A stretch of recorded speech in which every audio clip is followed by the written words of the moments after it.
10, 9, 8, 7, 6, 5, 4, 3, 2, 1, 0.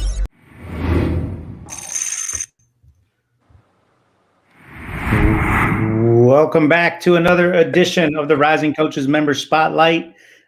Fresh off of the Rising Coaches Conference out west in Phoenix, Arizona, where our guest was at last week. It was good to see him there, Josh Malone. Hello, welcome. Thanks for being on the show. Before we get into it, today's episode is brought to you by Fulcrum Tech, the best video editing software platform out there. Highly recommend you guys check out our friends at Fulcrum Tech.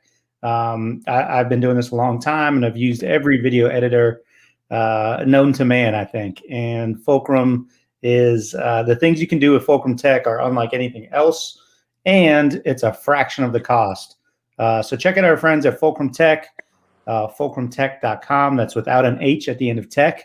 And for every demo that they do, if you set up a demo, they're going to donate to No Kid Hungry charity. So really, you kind of have to be an a-hole not to do a demo with Fulcrum Tech. So check them out and see what you think. Let us know, and make sure you let them know that Rising Coaches sent you. Okay, I mentioned it before, but very excited to get to today's guest. Josh Malone spent last season with the Salt Lake City Stars, the Utah Jazz GLeague affiliate. We just saw Josh a few days ago in Phoenix. Josh, good morning, man. How are you? Good morning. Good morning. Thanks for having me. I appreciate it. Doing well. Can't complain. It's cooled off a little bit here in Phoenix with the overcast skies and whatnot. So I'm really appreciative for that too. I don't think people have an idea. It's been a warm past 2 weeks. So man, last week I got into town for the conference and it was 115, and I was like, "Oh, this is crazy." And then the next day it was 117. So didn't get any cooler, but yeah, I'm glad it's cooled down a little bit. What is it, in the hundreds now? Yeah, woke up, it was about 89. But like I said, that overcast, that layer, that it we'll take what we can get. Yeah, any shade we'll take what we can get out here. So absolutely. Well, before we get into it, man, let's talk about the conference a little bit. We've got another one coming up in 2 weeks in Atlanta. Tell people kind of what you got out of the event in Phoenix, what you thought, some of the takeaways. Yeah. So for me, I love the conference. I mean, first and foremost, it was awesome to be able to be in that atmosphere again, be around like-minded people, being around people who have the hunger to grow and teach the game and impact lives. With that being said, that was one of the first, I guess, congregation type settings I had been in some time. So for me, just like I said, that's the most important thing, is just being around like-minded people, sharing thoughts, sharing ideas, and trying to add value to people in any way you can.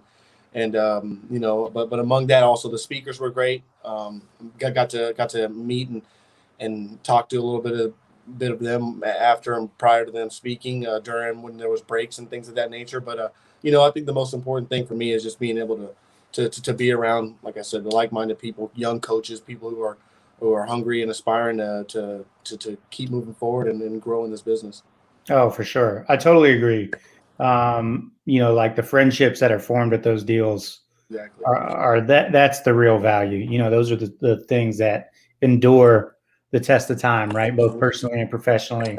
And the speakers are great too. Did you have a favorite speaker? Did anyone stand out to you? I wouldn't say I had a favorite, but like I took a little bit, and there was definitely things that hit on the head for me. Like I thought something that was really important for me was actually the first speaker, Coach Prunty.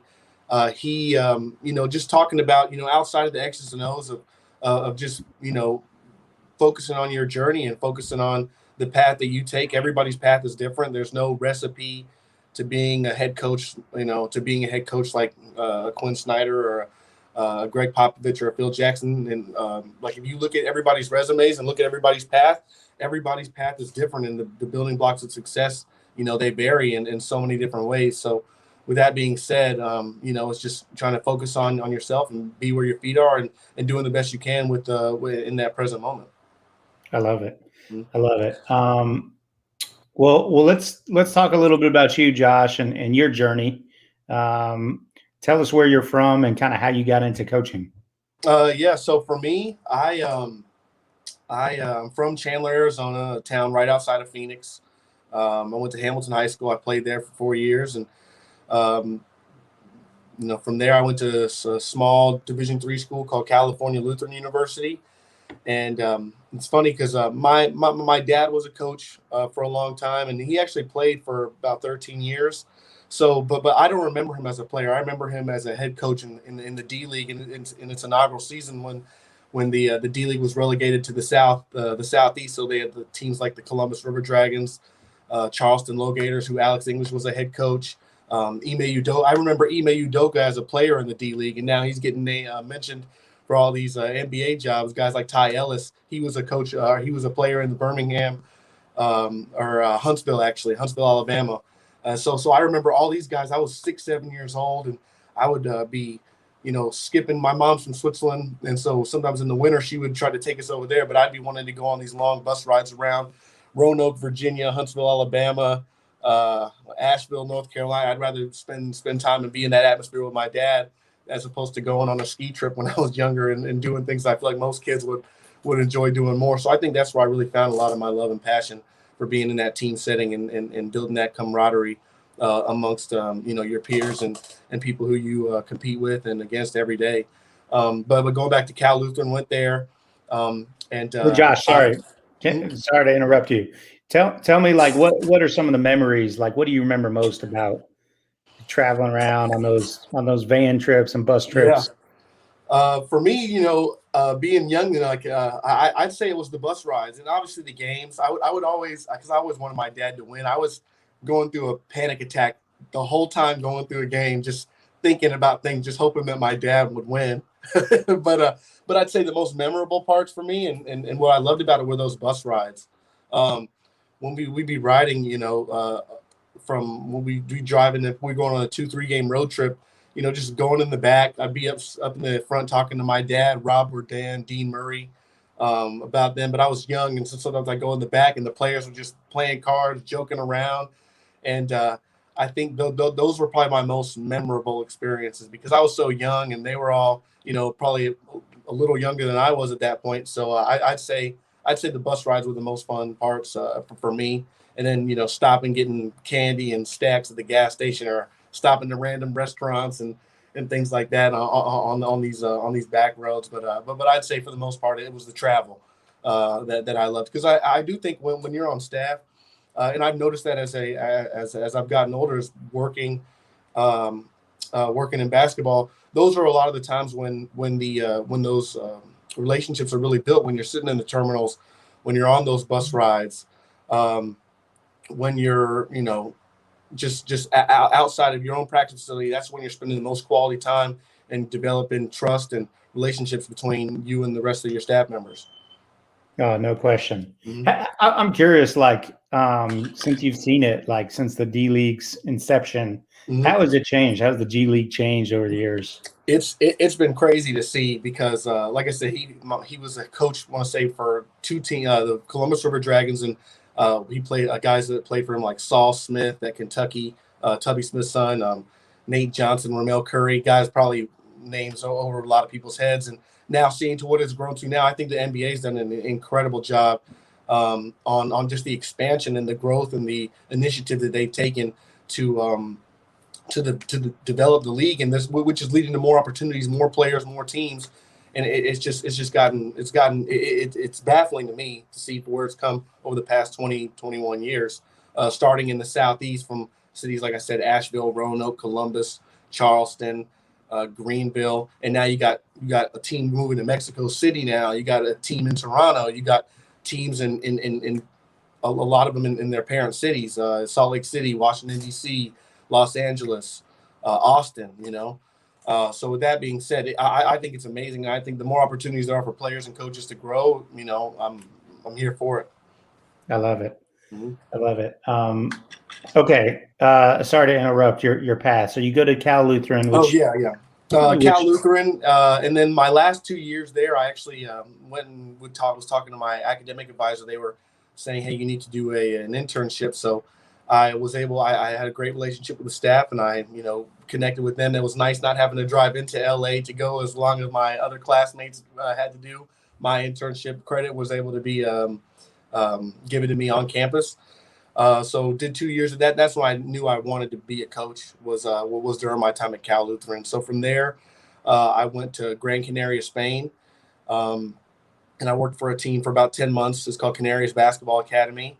And after that, didn't really know what I was doing, and was able to actually become a grad assistant at the University of Memphis for 2 years, where Coach Tubby Smith was the head coach. And then from there, after I had graduated from there with my master's, I went to the Washington Wizards with the Capital City Go-Go for its inaugural season, and they were an expansion team, so it was great because there were so many. It was new faces, everybody kind of just coming in, new team, as I guess you would assume, everybody finding their role, trying to do the best they can to just make the transition of becoming a G League team as seamless as possible. And then most recently with the Salt Lake City Stars, and our head coach was Martin Schiller, and he is now actually in Žalgiris Kaunas in the EuroLeague. And I think that's a great avenue, and hopefully we see more coaches, being afforded those kinds of opportunities out of the G League to be able to go to Europe at a high level. I love it. Okay, Josh, we got lots to talk about, man. First of all, Cal Lutheran, I grew up like 10 minutes from that campus, and I grew up going to the basketball camps there, the Lou Dog. Cal Lutheran's where I realized I wanted to coach too. Oh, I didn't wow. go to school there like you did, but Mike Dunlap was the coach there. Tiny D3 school and outside of LA. And, Mike Dunlap, who's gone on to do great things at all kinds of levels. He was there, and I used to go to these camps, and as you'd expect, nobody knew Mike Dunlap at the time, but like the camps were unbelievable, so detailed. You really got better. He was really all in, and it was an awesome experience. So I grew up, that was the best. And by the way, the best for anybody listening, best camp game of all time. At the end of camp, they would, like, the very last thing when all the parents are there to pick up the kids. I got to share this story because this is like, people can apply this. You got all the parents in the gym. They're getting ready to pick up their kid for the week. They took dollar bills and just spread them out all inside the 3-point line. So the entire, like, inside the 3-point line, the key, everything is all filled with dollar bills. And you pick out like your best campers of the week or your award winners. You blindfold them.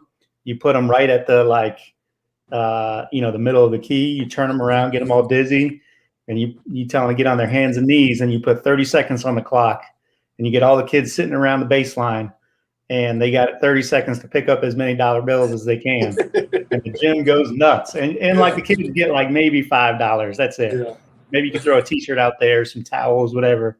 Yeah. But it's a blast. The whole gym goes crazy. It's highly recommend. They have a great setup there. Their facilities are great. I know you say you're familiar with it, but the facilities are great. They have a good coach now in Russell White. So I had an unbelievable experience at my time at Cal Lutheran. I wouldn't change a thing. I think that was the only school I really wanted to go to also. So I feel very blessed to be afforded that opportunity also. Yeah, how was Canary Basketball Academy? I'm assuming you were there with Rob Oriana, who's yes, I was there with Rob Oriana. Yeah. Tell people about Rob and tell people about Canary Basketball. So Canary's Basketball was a platform for a lot of kids, all over Europe to come and play, practice at a high level, and I think that the competition there is great. So with that being said, it was a heck of an experience. It's located on Gran Canaria in Las Palmas, Spain.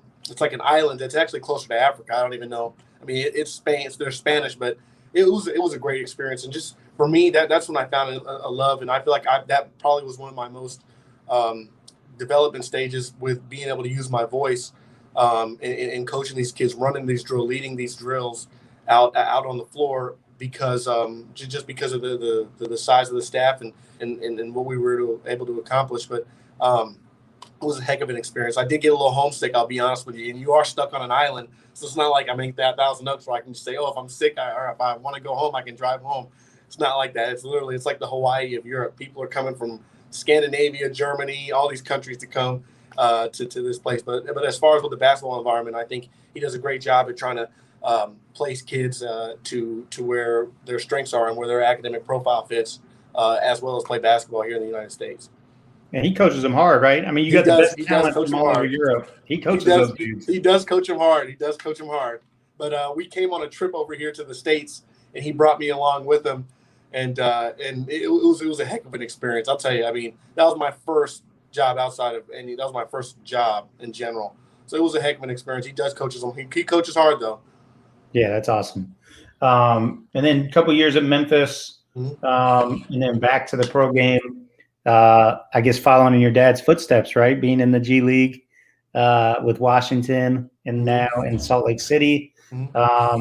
How's that been? How does it feel to, like you said, you grew up watching all these D League games and being along for the ride. Now you're part of those staffs. What's that like to how does that feel to have it come full circle like that? I mean, yeah, it's a dream come true. And harping on what you said, it literally is. It's coming full circle. With things like that, especially being working in Washington, where my dad, he actually played there.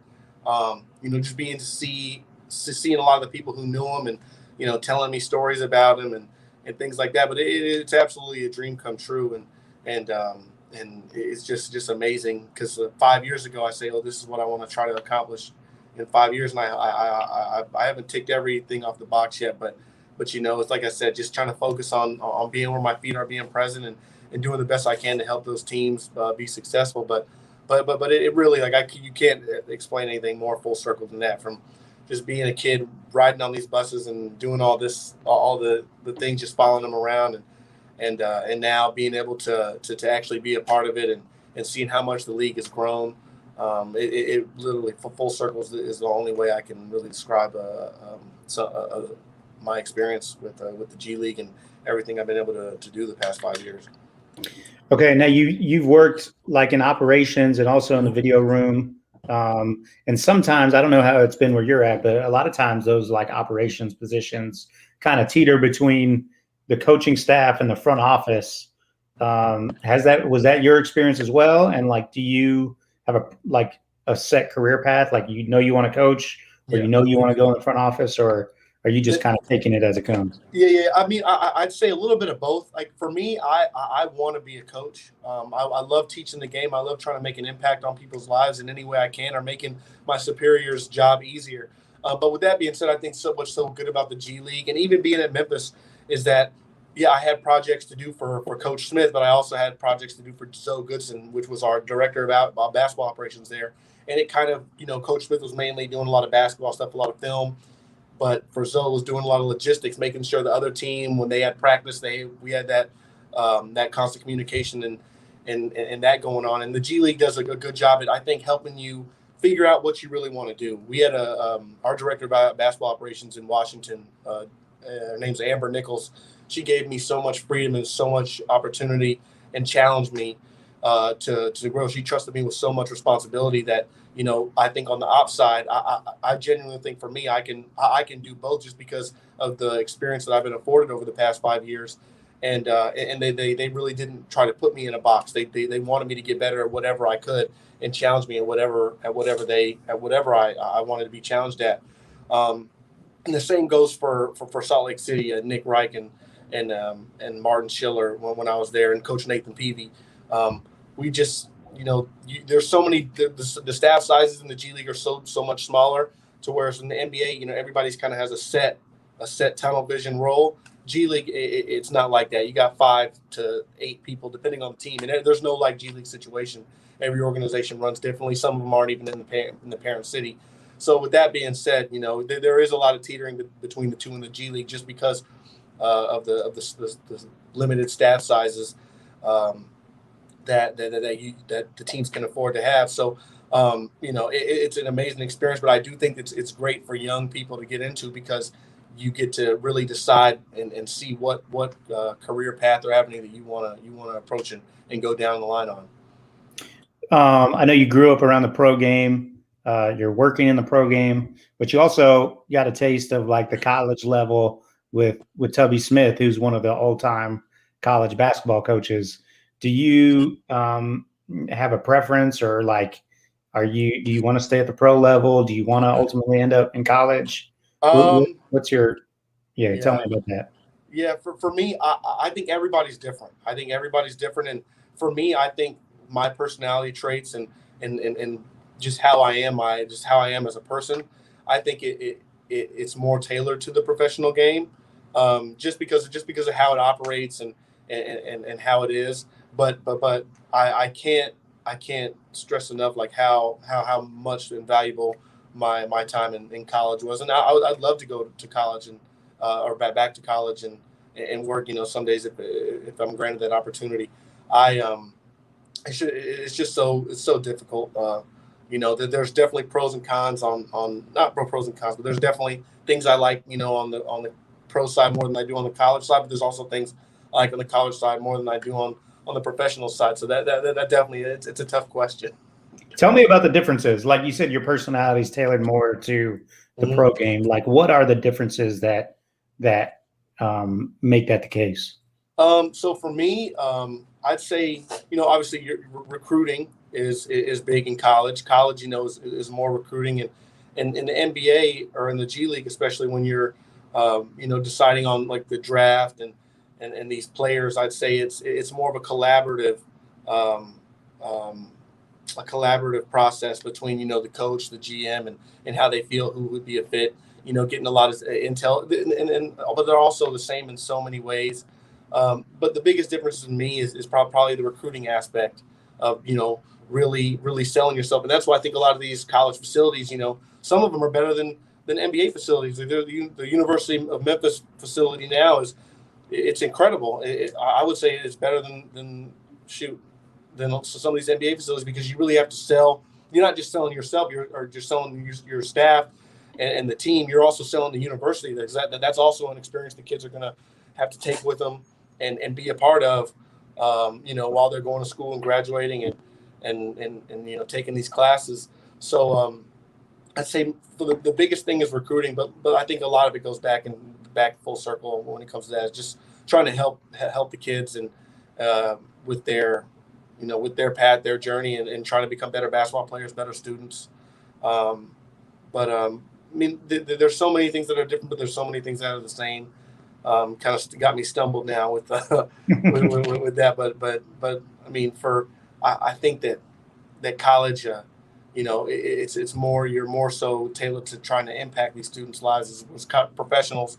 A lot of these people, they have families. A lot of times they'll come in and out. They'll get their work done, but at the end of the day, they also have to go back and take care of their kids and their wives and things. So it's just two totally different dynamics at the end of the day. Okay, Josh, leave us with the best piece of advice you could give to somebody, regardless of where they're at in their career, whether they're trying to get their foot in the door or whether they've been doing it for years. You've been at it a while. You've grown up around it. Give us the best piece of advice. For me, I think the best piece of advice is, being present in that moment. Like right now, I'm in Phoenix, Arizona. The G League team is the G League season has ended. But, for me, right now I have a 10-year-old son. I'm spending as much time with him, taking him to the hoops and the hoops in the morning and trying to just because this is a lot of this time, during the pandemic, it's time that I would never have to be around my family and things like that. So, and you never taking these moments for granted. But also as far as the career, when you are at a spot, make the most of it. Everybody's path is different. Don't try to compare yourself to other people and look at everybody else's path. Everybody's got their own story. Everybody's got their own journey to write. And I think that's the most important thing is just keeping down that road, keep pushing. It's definitely a difficult profession, but I think, once you really are able to gauge and as time goes, just when you're looking for inspiration, look at yourself and you can also look at others for that, but really look into yourself and to keep pushing and keep going down your own path. Awesome stuff, Josh. Well, I appreciate you jumping on. It was great seeing you last week. Hopefully we'll see you again soon. And thanks again for jumping on the Member Spotlight. Thanks for having me. I appreciate it. It was great talking to you and catching up. Likewise. Take care, Josh. Have a good one.